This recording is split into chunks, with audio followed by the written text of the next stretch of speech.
বছরেও তুমি সিঁদুর পরা শিখলে না? ওমা কেন, স্মৃতিতে পড়েনি? নাকে পড়েছে, দেখি মুছে দিচ্ছি। এত গল্পের বই পড়িস আর এটা জানিস নে? সধবা মেয়ে মানুষের নাকে সিঁদুর পড়লে সে স্বামী সোহাগী হয়। তাই বুঝি?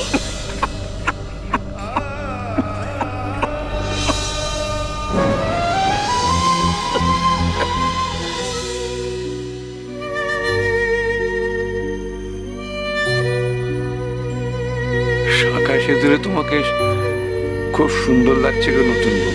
আমাকে পেন নাম করে,